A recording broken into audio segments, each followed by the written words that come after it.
Hi guys, welcome to TV Coder Channels. For this video, I'm going to show you how I work on the data preprocessing part for the water quality datasets. Let's get started.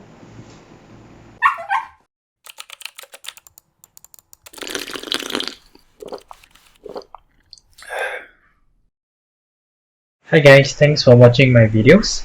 Today, this video, we're going to talk about the data preprocessing part for the water quality datasets. So as for last video, we have been going through about the data understanding part for the water quality, and we already planned our strategies that what we're going to do on this particular data preprocessing part.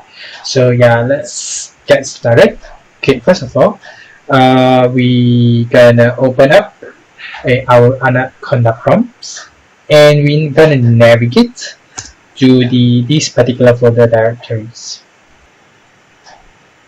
Okay, once we have been come to this particular directory, and we will gonna start our environment. So I'm gonna type conda activate water quality. Okay, so we just gonna start our Jupyter notebook because we're gonna do everything on our Jupyter notebook.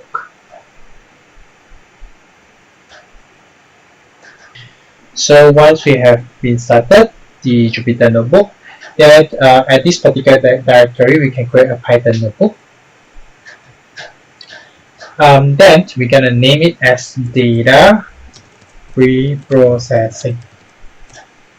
As per discussed in the last video, basically I'm just gonna split this particular dataset into two different sets. One will be categorized and one will be uncategorized, but both of them will be normalized into the scale of 0 and 1, which are only for the features. Okay, so first of all, I'm gonna import pandas as PD because I'm basically gonna use pandas in our CSV dataset. And then I'm gonna import numpy as well because we're gonna use it for later. Okay, for now it's good to go for these two, and let's run it. So for the same dataset, I would like to actually split it into two sets.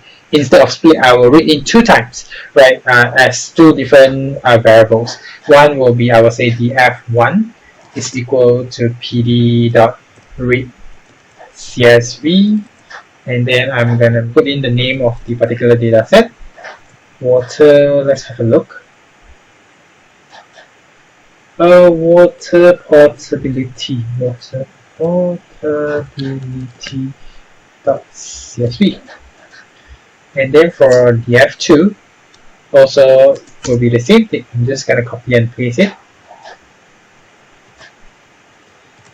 And then we just gonna have a quick check on df1.info, and then also print the df2.info. Okay, it seems to be successfully written, and from the description here we can see that both are the same data set, so we just kind of look in one to explain. So it has total 3,276 entries, which is rows, right, from index 0 to 3,275. Then you have total 10 column, which from 0 to 8 will be the features, and the last one, portability, will be the targets.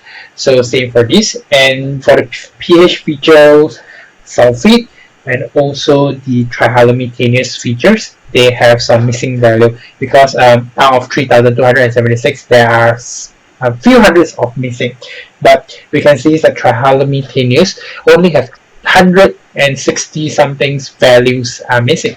So for these particular features, we can use the strategy of fill in the mean value of these particular features.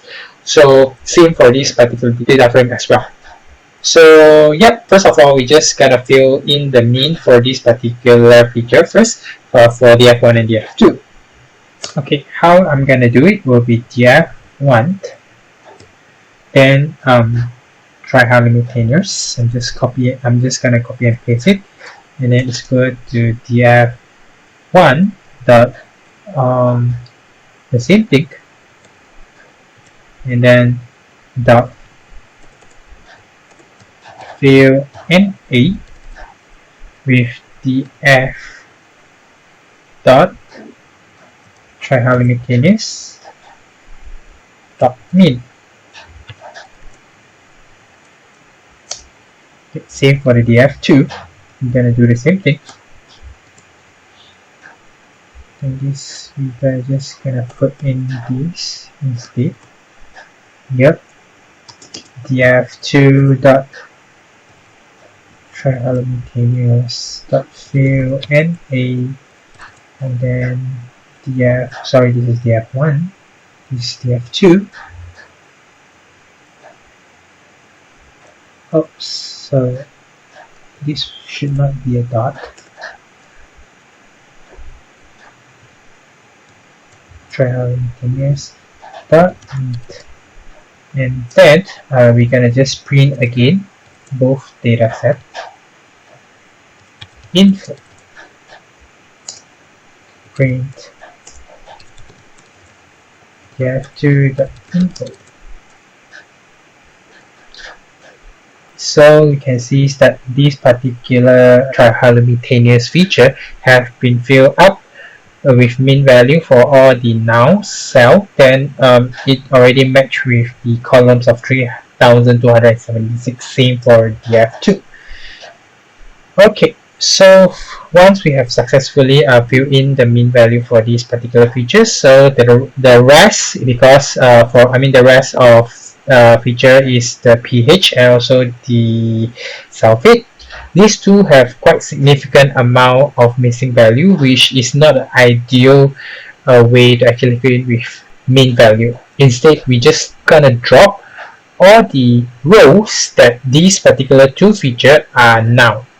Right, so yeah, okay, how I'm gonna do it will be df1 dot is equal to df1 dot drop NA, and then I'm just gonna put the subset equals to then the feature name or the columns name.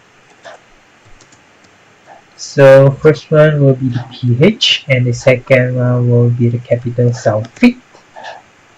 Okay, df2, same for df2 as well. Okay, drop NA subset equals to pH and then sulfate. Then same thing that we're gonna do is df1.info print df2.info. Okay, yep, all the value are matched. Same for both data frame. Until now, we are good to go for the first step, and then we're gonna go for the second step, which is, first of all, I still want to check the distribution for the portability class. Okay, how I'm gonna do it will be print df1 so-called portability dot value count.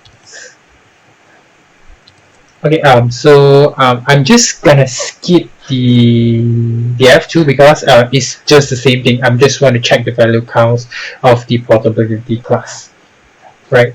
So we can see that after we have rerun this cells, so the class 1 consists of 1269 rows, but for the class 1 only have 847, so which is invalid class.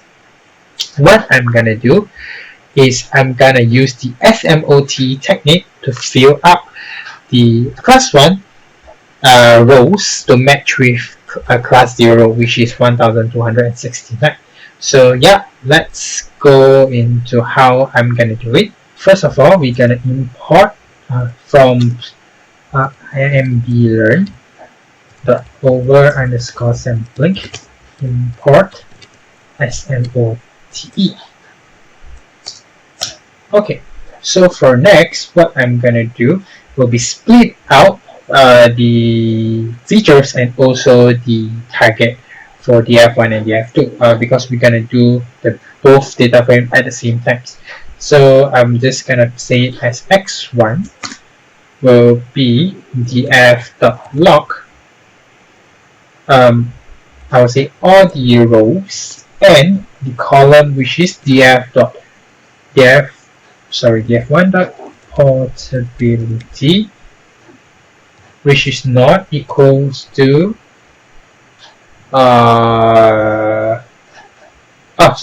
df dot columns, which is not equal to portability. Okay, so for y1 will be df dot portability. Okay, same for x2. We're just gonna say, oh, so this is df dot 1. This is df2 dot log. Okay, all the rows that we're gonna take, and df2 dot columns, which is not equals to portability. And then y2, let's go to df2 dot portability. Okay, so until here we have been successful split out the features and the target for both data frames. So how I'm going to do it will be just rename it back as df1. So I'm just going to use pd.concat.pandas.concatenate, and then I'm just going to do pd.dataframe, make the particular resamples output as a data frame for the features, and also we're gonna do it for our labels, our target as well, which is y1, right? So is resam underscore y1, and then we're gonna do it on axis equal to axis equal to 1. So axis here meaning is you want to merge it in columns or rows, right? 1 will be representing the column wise and 0 will be in row wise. So yeah, of course, because we want to concat the data frame as a features, right? So it should be in a column wise. So for df2 as well, we're gonna do the same thing.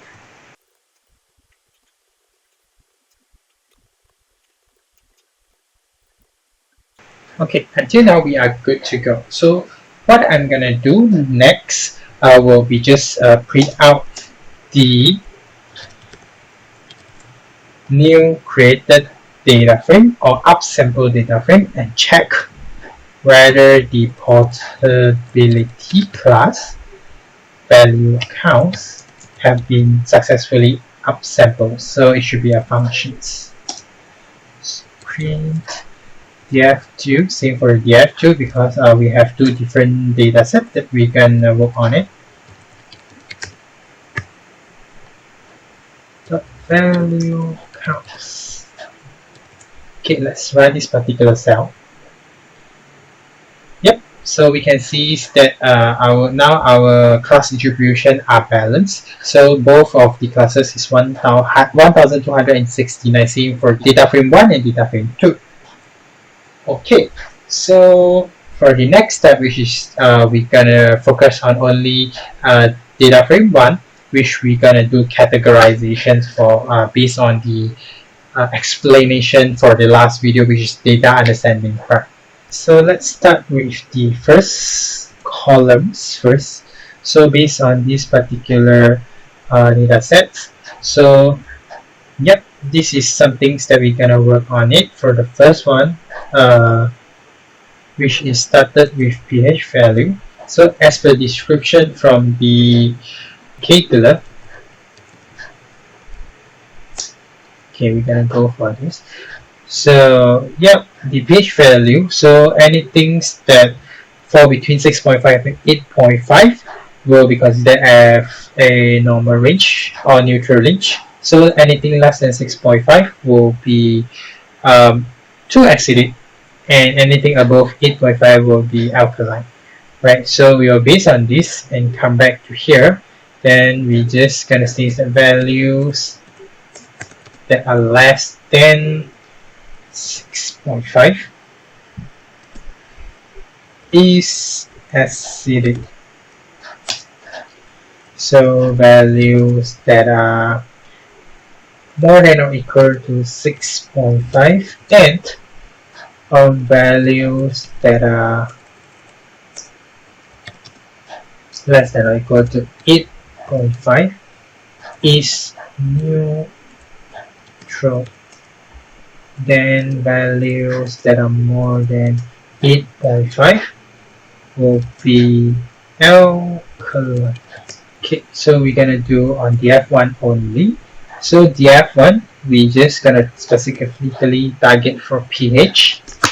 Then we're gonna use numPoint where the condition will be the F1 dot pH, which is less than 6.5. And then what we're gonna do will be submit with class 0 and then only focus on the F1 dot pH. Then we're gonna do the F1 pH numpy dot where will be the F1 dot pH. Anything that's more than equal to 6.5, then we need to put an N here. The F1 dot pH that are less than or equal to 8.5, it will be class 1.0, which is class 1, and only focus on the F1 dot pH. Right? Everything looks good for now. So the F1, the last one will be the F1 dot pH. numpy dot where we're just gonna put the F1 dot pH. Any values that are more than 8.5, then we're gonna put it as class 2.0, which is class 2, and then the F1 dot pH only. So after we have been completed, then we're just gonna do the F1 print out the F1 pH, and we want to describe these particular features. Okay, let's have a look. Then we can see that okay, for the minimum value is 0 and the maximum value will be 2, which means that we have successfully categorized this from 0, 1 to 2. So we can make a comparison by actually print out the particular pH feature before we do any categorizations. Okay, so I'm just gonna clear all the output and then rerun all the cells again, so we can see better between the vector. So there will be no df1.pH. So I'm just gonna restart again. Then we're just gonna run off. Yep, we can see that before that, before we do any categorization, the minimum value will be 0.22 and the maximum will be 14. Once after we have been performed the categorizations, we can see that minimum value from 0 until the max 2 on. So yep, so I have been finished all the remaining features of the categorization. So in between that, actually I found there are some problems that happens for the solid features. Okay, so the solid features, after I've been applied the categorization, which we have been discussed, any values fall between 500 to 1000, which is okay, and any values that are not in this range will be not okay, which is another class 0 and 1. Well, after I've been applying for it, and I found out that all the values remaining after we have been applied the drop NA, right? So drop the null value, so it only remains all the values that are not in this range.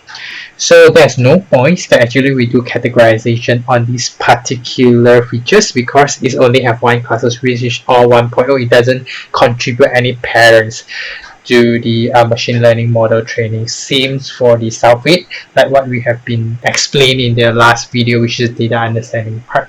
So I think for these particular features for solid, I will not gonna categorize anything, but instead I'm just gonna remain the original values. So the same thing for these particular parts, right? I'm just gonna do is print out the df1 solid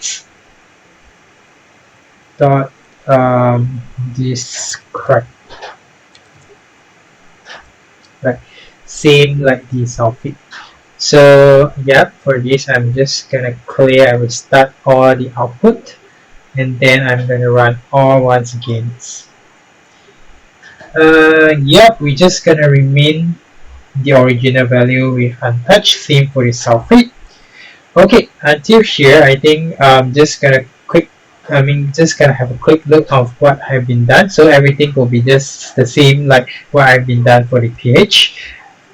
Just apply numpy dots where all the values fall into the specific condition, and I'll categorize into which specific classes. Then see, based on the explanation in the data understanding part, which we gonna do for example, columnize is just binarize categorizations. Any values less than 4 will be safe, and anything more than that will be unsafe, and so on and so far for all the other features. So what I'm gonna do next will be the last step. So we'll be doing normalizations for each feature for both data frames. First of all, I would like to create a function called normalize data. So the parameter take-ins will be just an original data frame. And then I'm just gonna create a so-called copies of the particular data frame so that we can do any modifications here without touching the original data frames. Okay, then I'm just gonna say features in data frames dot columns. So I'm gonna take the max value, which is df dot features dot max, and then for the mean value, I'm just gonna say df dot features dot mean. Then for reference, of course, I would like to actually print out the features and then the max val and the mean val dot format it with features name, right? Then the max value and then the mean value. So why I'm gonna do this is because on the later session, which is the last part of our video, we are doing the model serving part. We're gonna reference this value if we are gonna go with these particular categorized features, or we will just gonna take the max and mean value so that we can do normalization in the later steps when we're doing inference, right? So of course, I'm just gonna add in another clause before this is if the features is not equals to portability, because we don't want to normalize the so-called last features, which is our target. So we're just gonna do on all the remaining features only. Then we're gonna do the normalization here. Features. Let's go to df dot features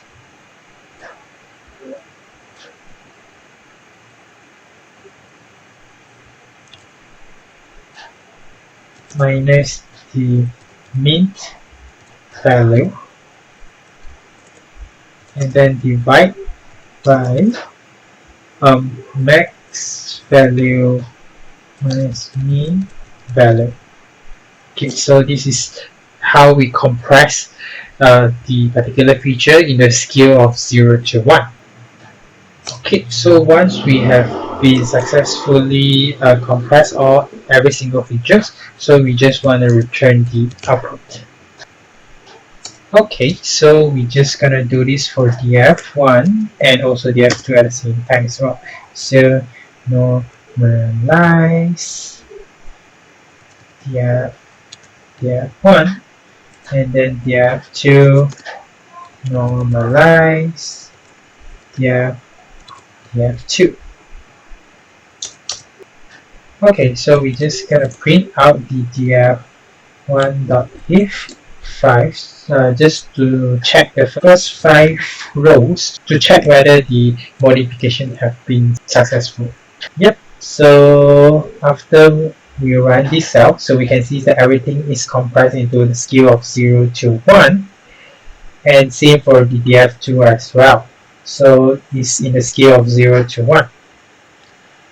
Okay, until here, I think we have been completed all our preprocessing, and what I'm gonna do for the last step is gonna save this up to CSV. Save these two particular data frame into a CSV file. So I'm just gonna name it as water quality, and this will be categorization.csv, and I will say index equals to false. Same for df2 to CSV water quality that normalizes CSV index equal to false. So yep, we have been saved this particular 2 data frame into 2 different CSV files, and just have a quick check on it. Yes, okay. It looks quite success for this one, 2539, which is match, and all the scales is in 0 and 1. And this one is for the categorized one. And for the next one will be the normalized one. Yep, everything is in 0 point something. And same, 2539. Yep, so until here, so we have completed all our preprocessing part. And for the next video, I'm gonna very focus on doing the modeling part. So I'm gonna train on try with several algorithms, like for example, decision trees, random forest, and also probably the gradient boosting algorithms to actually train on this particular 2 dataset to get the best accuracy out of it. So until here, thank you for watching this data preprocessing part, and see you on the next video. Bye bye.